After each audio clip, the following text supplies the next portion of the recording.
computer? Oh, there it is. All right, guys, what is up? It is week 3, the final events for Granite Games. You got Josh, Ruben, Ryan, and Tim. I'm not sure if any of those points are the right way, but it's the all first one. Yeah, the first one was right. We'll work on that. What we do have down is some initial thoughts on these workouts. You're finishing up 5 hard testers over 3 weeks. So we're going to dive in deep to these. We're going to waste no more time. This is your Crush It strategy guide for the Granite Games. Guys, initial thoughts. We got one, obviously, really long workout that you have to finish. There's a cap, but you have to finish it.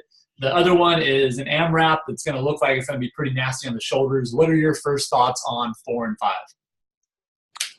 Well, you just hit the nail on the head with number 4. It's going to be really nasty on the shoulders. Yeah, for sure. So my initial thoughts are, whenever we see a big limiter movement, we'll get into limiters in a second, we have to start planning around that for the trap, right? Well, what's the trap here? Ruben was saying that the other day that every workout has a trap in it. Your job is to identify that trap relative to your ability. Yeah. Right? Right. So we'll get into that in a second. I agree that limiter there big time is if you can do the weight. Look, if you can't do the weight, you can't do muscle ups. The traps are obvious. You can't do muscle ups. Right? But if not, and you can do it, then the traps get harder to find, and we're going to take you through that. Row, wall ball, double under.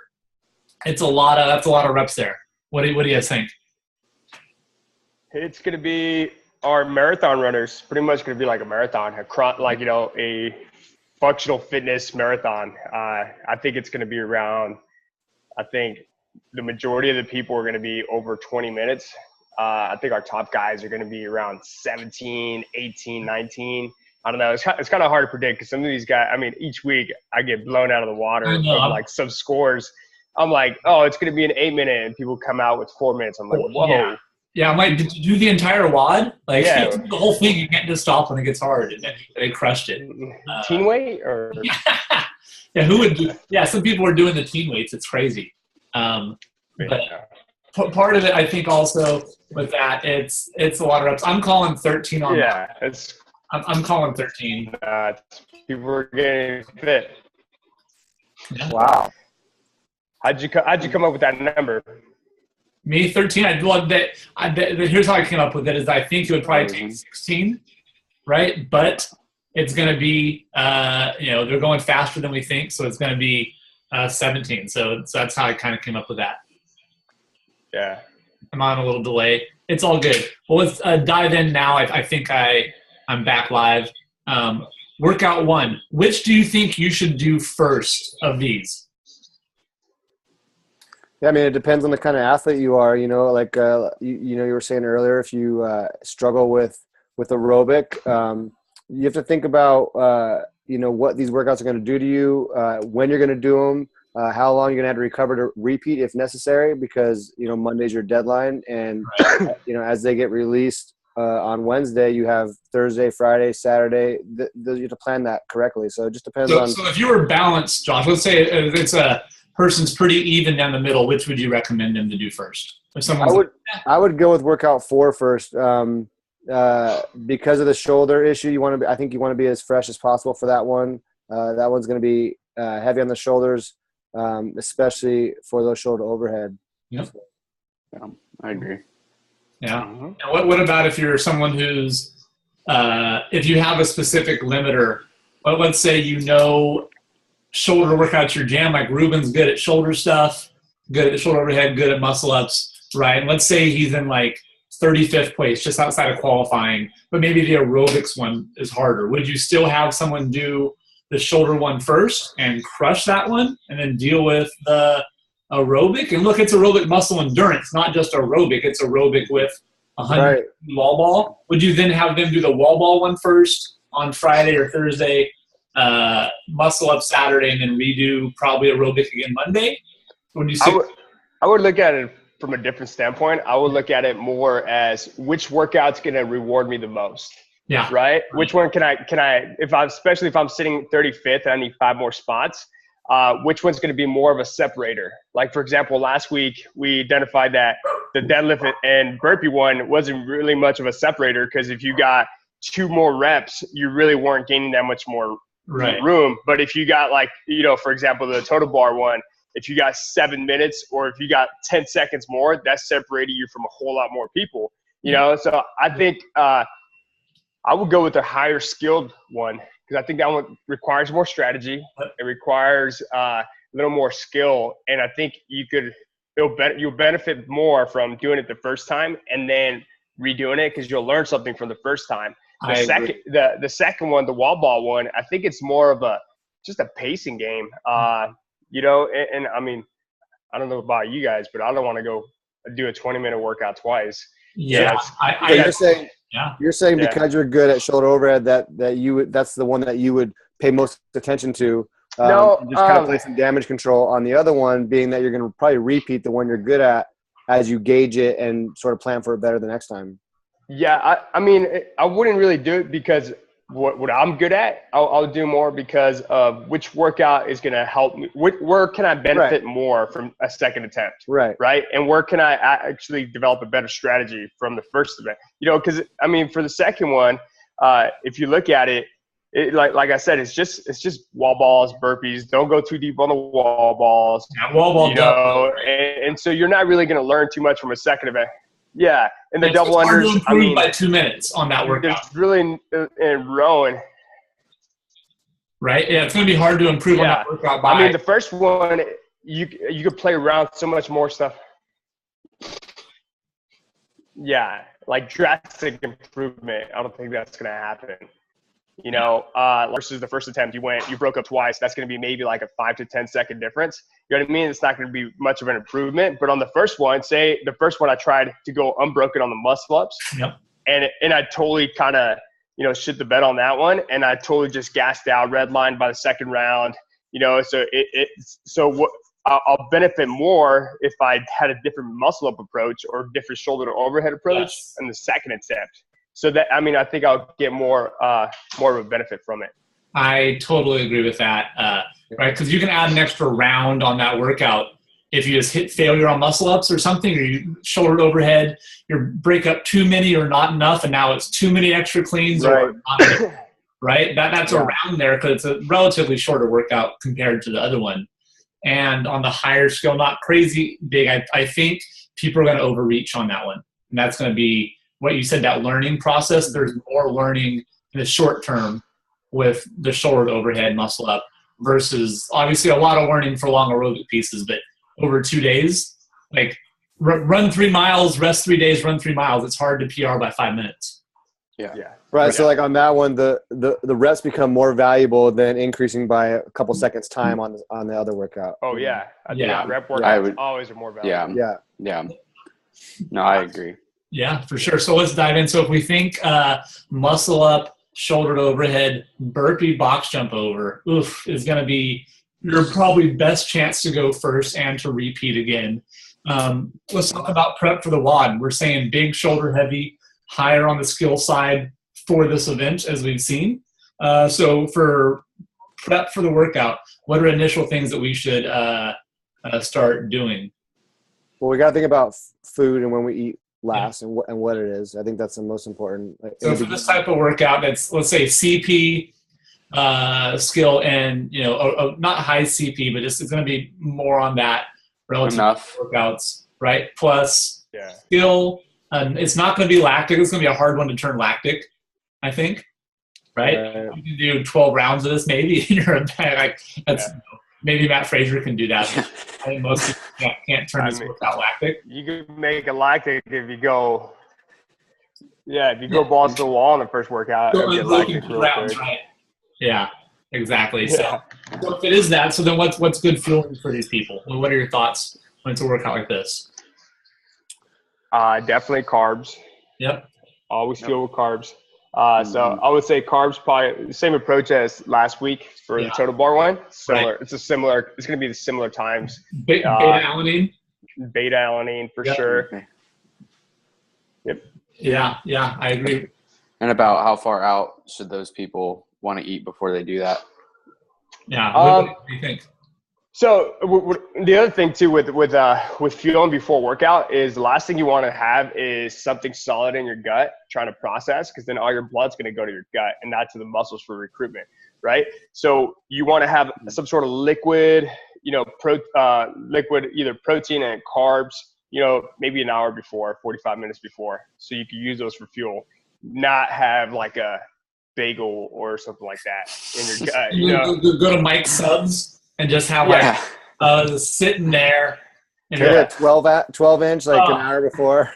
Dude, like just even saying that, I can feel workouts I've done where it's in there and you can just feel it just stuck. Yeah. Get a tub of lard and just big spoonful, you're good. All right, go for it.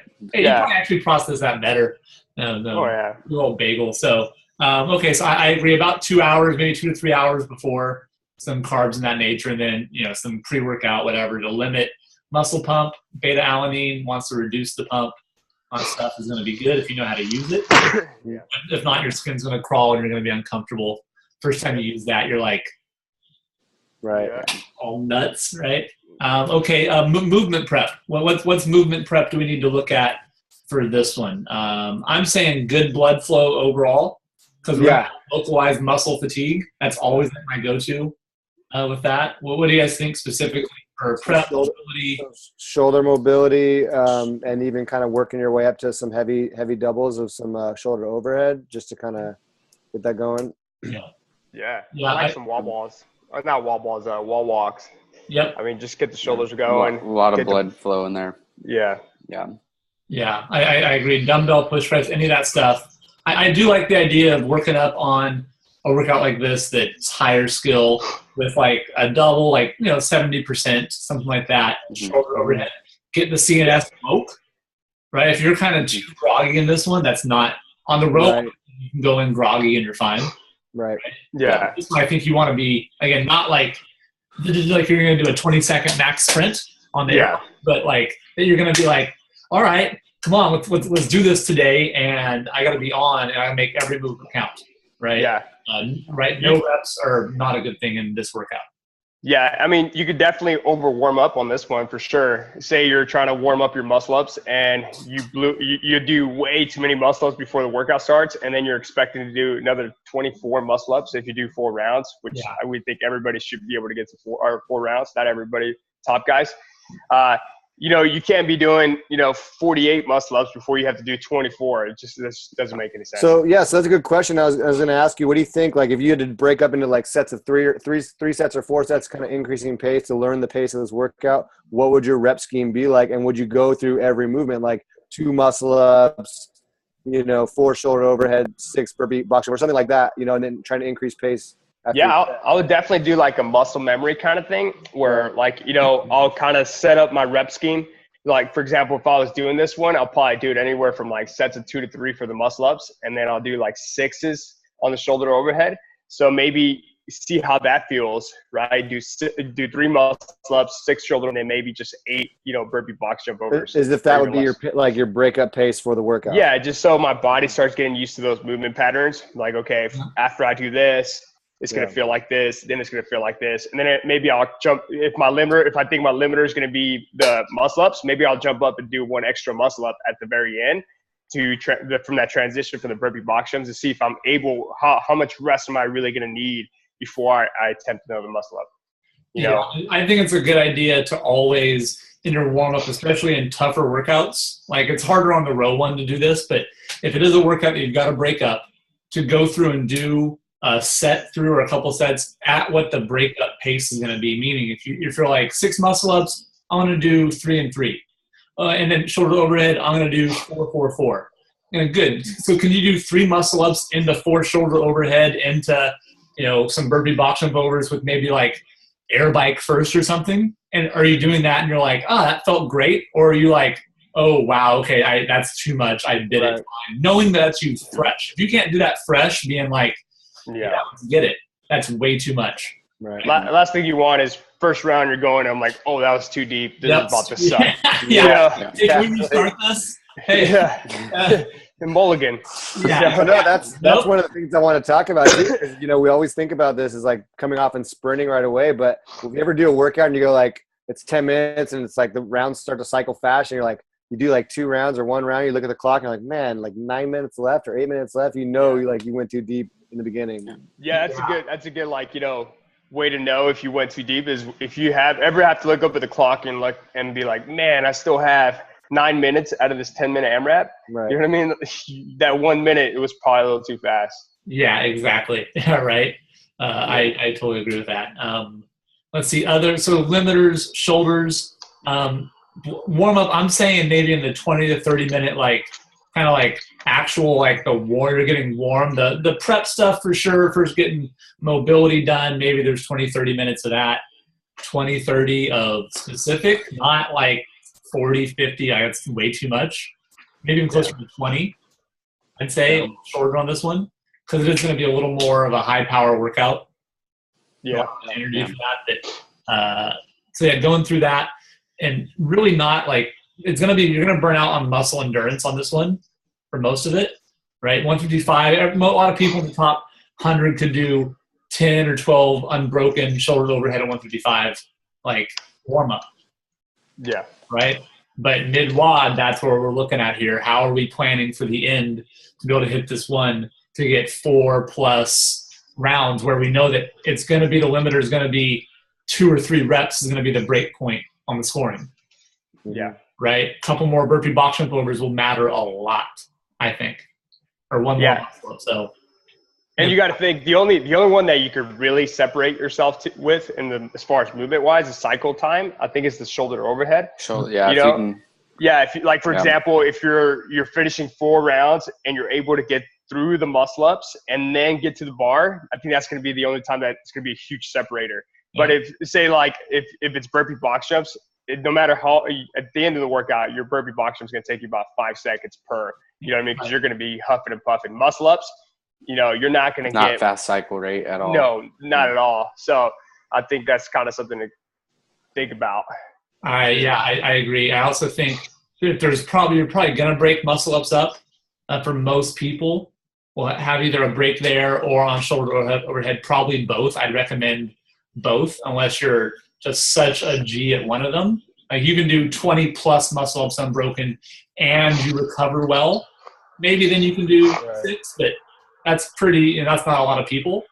Yeah. And, so you're going to want to break that up. So you're going to have a break in the breathing action for a second. Same to shoulder overhead. You're going to have a break in the breathing action to where you're going to need to push on burpee box jump overs, not using too much arm. So if you're someone who really is aggressive on the arm push off the burpee, off the ground, now it's affecting your muscle ups and it's affecting shoulder overhead. So I would probably say do the warm up with the hip pike on the burpee. Mm-hmm. So it's going to be as little arm as possible so we can push a little harder on the localized level for the first 2 movements. Any other thoughts on workout 4? Yeah, I mean, I think, we've talked about local like muscle fatigue on the shoulders, but I think the legs are going to be a factor too in the shoulder overhead. And then I think people forget what the legs feel like in burpee box jump overs. So you got to break this up. Be aware of it. Yeah, be aware of it. You got to find a pace in the beginning. If you're going to sprint this, then sprint at the end. Don't try to sprint at the beginning, come out super hot. So find a breakup pace. I think, like muscle ups, we were talking about 3 and 3 is good. You can probably still get that done in 30 seconds. And then maybe 45 seconds to a minute on the shoulder overhead. Yeah. This one's going to have breaks. So a break isn't going to kill you. What's going to kill you is 6 unbroken, 5 and a failed rep, and then 1, and then 4 and a fail, and then a 1 and a 1, and that's going to kill you. And then sitting over your knees for 30 seconds. You just can't shaking out on your pace. That's going to be – this pacing is a higher pace, I'd say, than workout 1 where it was the hang clean, lunge, pull up where you had to be really diligent of like rest. A 220 pound is not fast.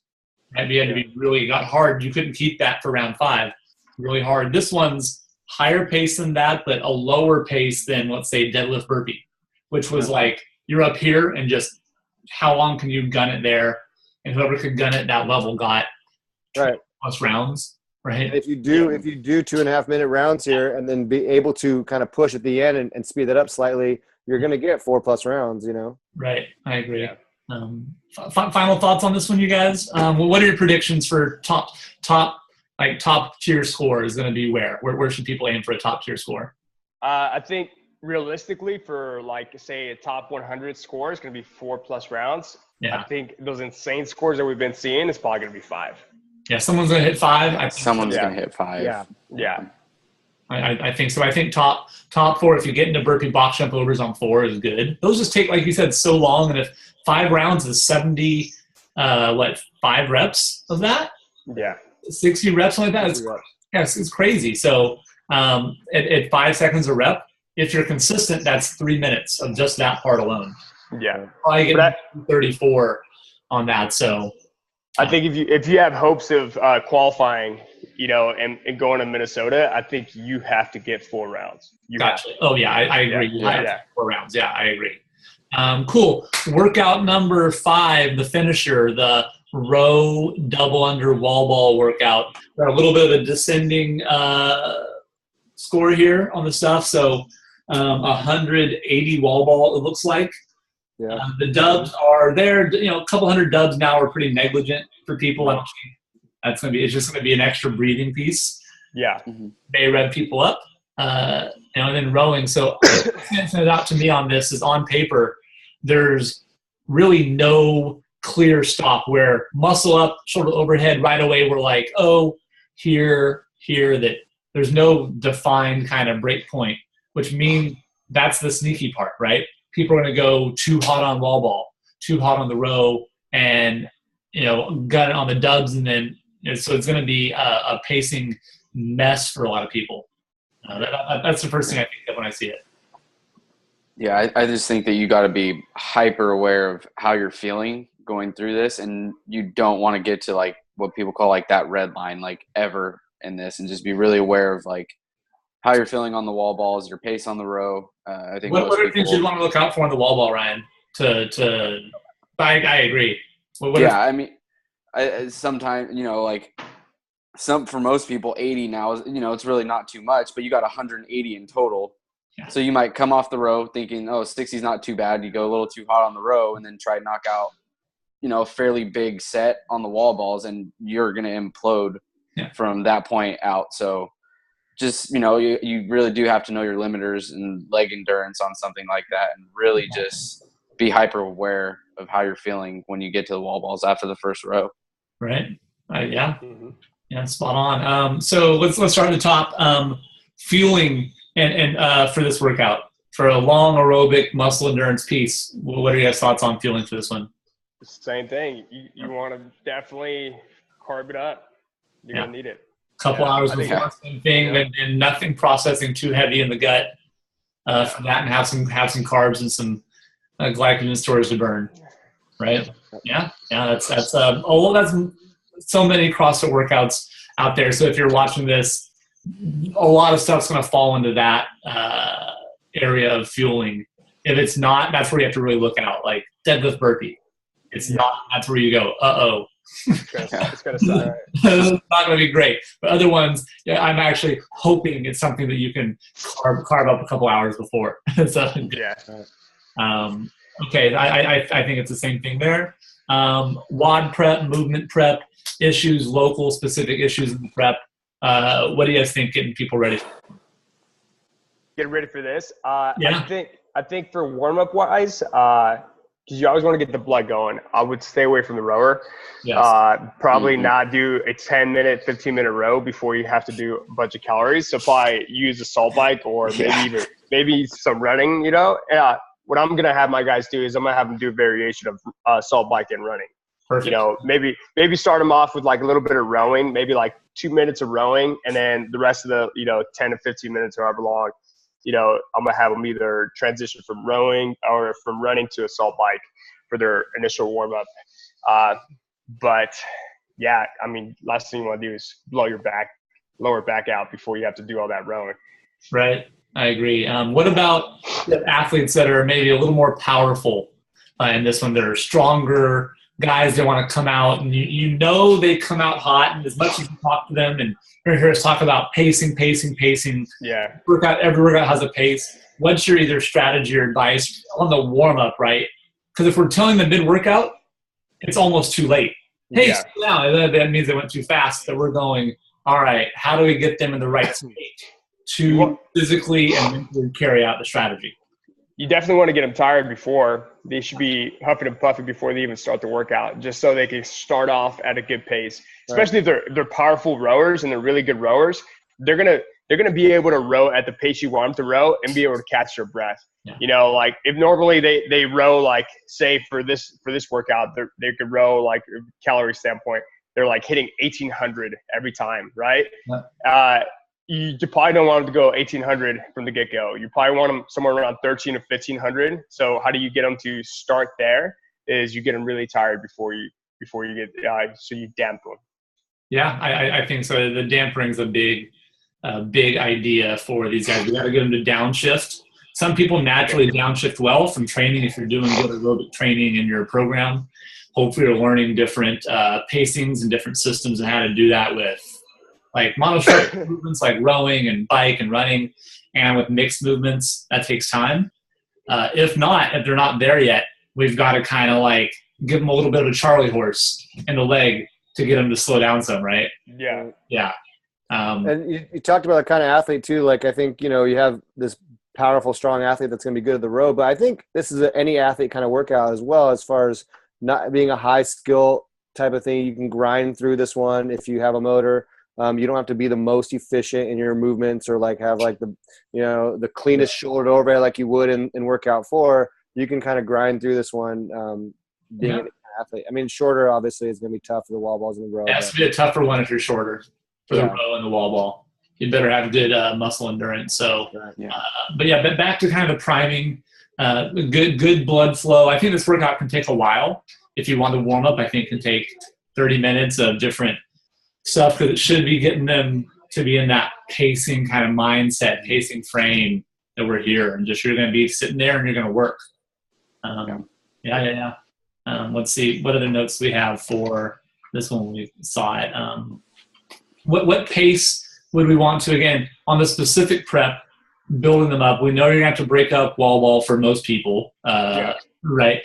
For the rowing, let's start with the row. What's a pace you'd give someone relative to their output that they could handle? Because we have the advantage of using the monitor for pacing. So relative to like a 2K row or a 5K pacing or a 500, what's a pace split you'd recommend for someone to hold on here so that they can be like steady? What would you give someone, or how would you explain it to them? The way I explain to them is, you know, I mean, a lot of my guys do a lot of AM sessions, right? So think of like the 500-meter repeats. You know what I mean? That's really what you're going to be doing. You know, think of a 500-meter repeat with you having to go 10 wall balls unbroken with no rest, right? So you're going straight transition. If you're going too fast where you have to take 2 deep breaths before you grab that wall ball, then we're probably going a little too hot. You know, it should be a smooth transition, because there shouldn't be a rest in between those 2 transition pieces.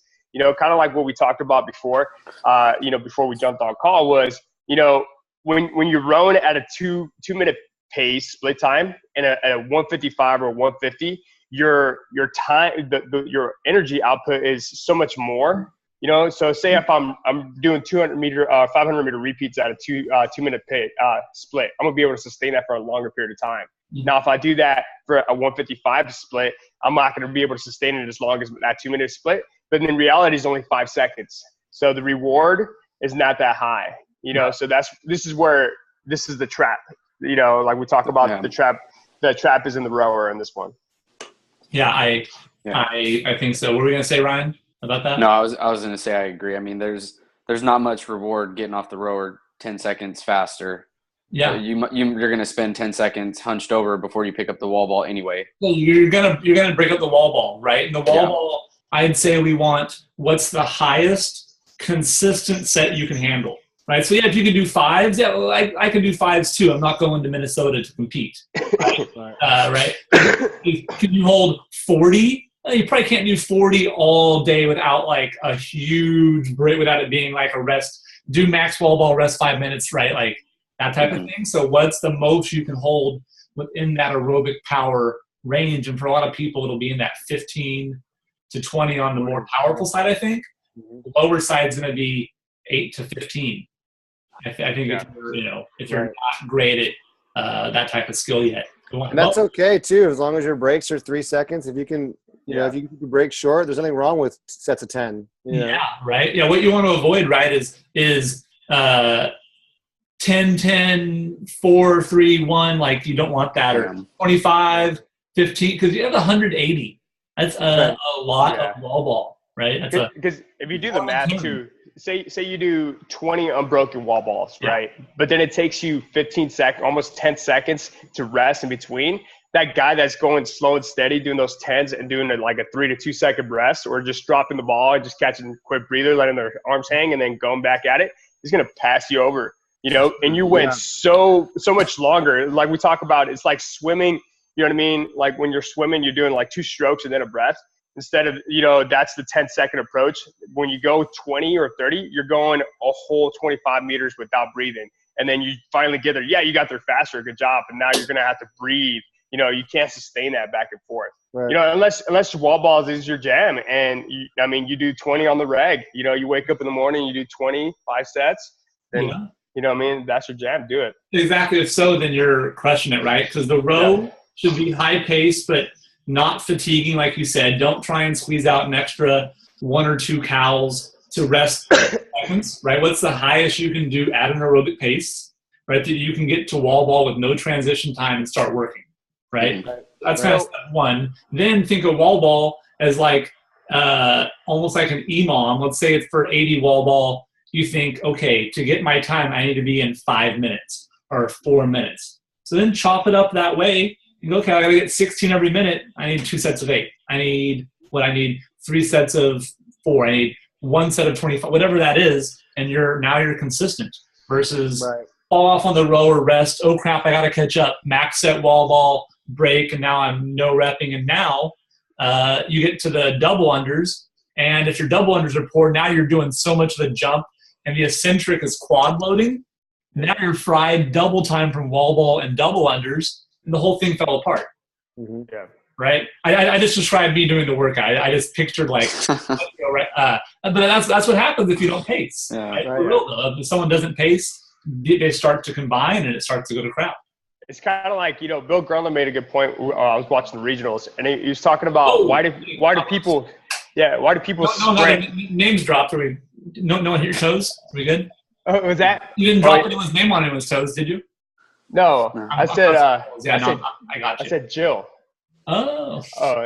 Yeah, but I was watching and the commentator was kind of going right, and they was talking about how it's dumb for people to sprint to the rig and then stop and rest. You know what I mean? That makes no sense. You run if you're gonna get to there and you're gonna keep going, but if you're gonna run there and have to rest, then why even run? Just walk it back. Yes. You know, use it as a rest. Exactly, because the energy system used isn't the same. And even though if the time is the same, of let's say I walk 100 meters and Ruben sprints it and rest and we start at the same time, we're not even in fitness. Yeah. Not even. I'm ahead because he used all his CP to get there, and then it takes longer for that to recover versus me walking there and we start at the same time. It's not even, and people don't see that. And I think that's a really great point you brought up. Yeah. Yeah. Okay, so what other parts? Double under, for most people, competitive is not going to be an issue. Efficiency, breathing, dubs have to be aerobic. That's in this one. Yeah. Right, it's not that many, couple hundred. Yeah, not really. Not much. If it is an issue, reach out to us and we'll help you with your double unders. That's just a skill you got to be working on, but that should be aerobic. If you're a competitive exerciser, that has to be there. Okay, and final thoughts on the workout. Anything else to? Just don't sprint in the beginning thinking that you're feeling good. Like if you have to get off that row and rest before you hit your first set of wall balls, like something's wrong right away. There shouldn't be that. So be patient with this one and settle into it. And like I said, if you can increase at the end, great. That's your goal. Yeah. Ryan, thoughts? Same thing. Just what's the highest aerobic level you can hold? I mean, don't fall off. Yeah, and how would you help someone find that? Like, people aren't sure of how to do that.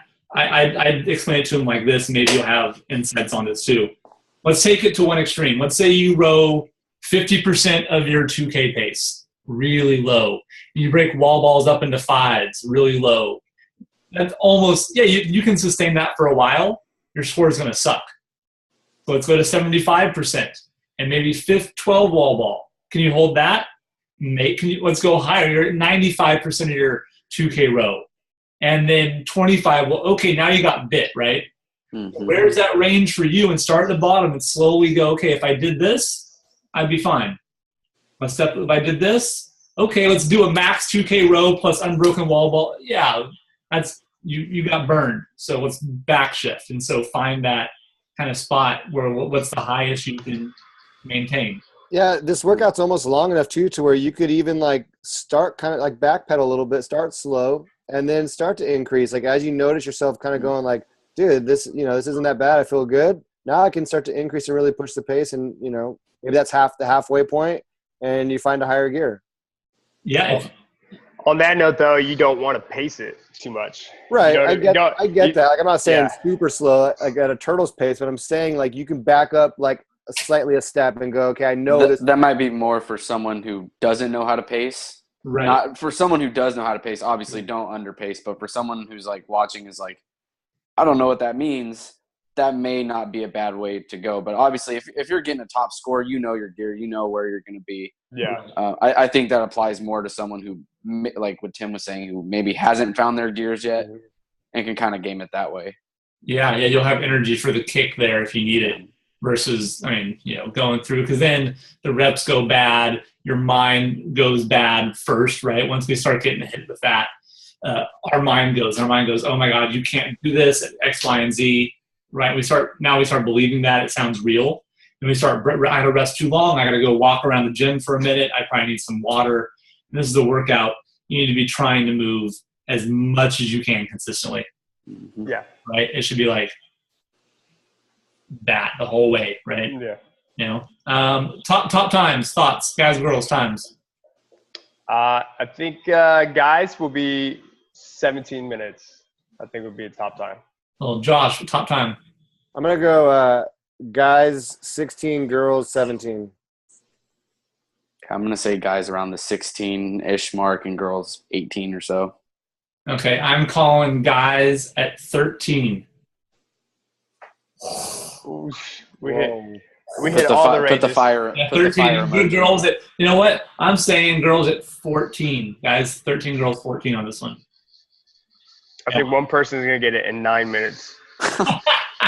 With the teen weights, maybe if you're an adult doing the teen weights. But then the video will be on repeat. Yeah, on loop. On loop. Yeah, right. Okay, guys. Well, that's all we got today. Crush it this week. Let's finish strong. You've made it this far. Stay through the event and time in it. Let us know if you have questions or comments here, and we'll do our best to answer them. Share this post, this video, if you're reading it on the blog, feel free to share, tag your friends, and if we can help in any way, we're super excited and look forward to this and our upcoming worldwide testing early July. So we'll have more on that soon, but we're going to dig a little deeper into the testing and awareness part for a lot of you getting into this coming up soon. Cool? Have fun. All right, you guys. Cheers.